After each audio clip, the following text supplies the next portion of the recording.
ये 2026 का कैलेंडर है। 2026 का कैलेंडर रिपीट हूबहू कब होता है? 2026 का कैलेंडर हूबहू रिपीट 2037 में होता है। 2037 का कैलेंडर 2043 में होता है और यही 2026 का कैलेंडर अगर हम पीछे जाते हैं तो 2015 में रिपीट होता है और 2015 का 2009 में रिपीट होता है। ऐसे ही रिपीट होता जाएगा और ऐसे ही रिपीट प्रत्येक कैलेंडर होता जाएगा। लेकिन सवाल है कि 2026 का कैलेंडर 2037 में ही क्यों रिपीट होता है और 2037 का 2043 में क्यों और 2026 का 2015 में क्यों, 2015 का 2009 में क्यों, और ये चीजें चलती जाएंगी, पीछे या आगे चलती जाएंगी। तो उसका निराकरण ये है कि आप बेस लीप ईयर को मानो, आगे पीछे दोनों कर सकते हो। जैसे यहां पे 2024 लीप वर्ष है, लीप वर्ष के कोई भी ठीक बाद आएगा 2024 प्लस 1 2025, उसके ठीक बाद आएगा तो 6 साल बाद रिपीट होगा। कितने साल बाद रिपीट होगा? 6 साल बाद रिपीट होगा। लीप वर्ड्स के ठीक बाद आएगा तो, और लीप वर्ड्स के तुरंत पहले जैसे 2023 है, 2024 के तुरंत पहले तो 6 साल पहले रिपीट हुआ होगा। तो हमेशा ध्यान रखना है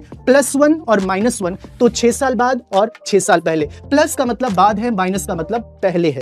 उसी प्रकार से +2 और +3 का मतलब क्या है और -2 -3 का मतलब क्या है? लीप वर्ड्स के 2 बाद या 3 बाद आएगा तो वो कैलेंडर 11 साल बाद रिपीट होगा, और लीप वर्ड्स के 2 पहले और 3 पहले होगा वो कैलेंडर 11 साल पहले रिपीट होगा। तो जाहिर सी बात है, हम सभी जानते हैं कि 24 के बाद क्या आएगा? 2 प्लस करो 26 तो 11 साल बाद आएगा, तभी मैंने कहा 2037, और 24 में 3 जोड़ दो 2027, ये भी 11 साल बाद आएगा 2038 में। तो इसका मतलब ये हुआ कि हम आगे पीछे जा सकते हैं, और 2022 लीप वर्ष 2024 के 2 पहले है तो कितने साल पहले? 11 साल पहले। तो 2022 में 11 माइनस कर लोगे तो 2011 में रिपीट होगा।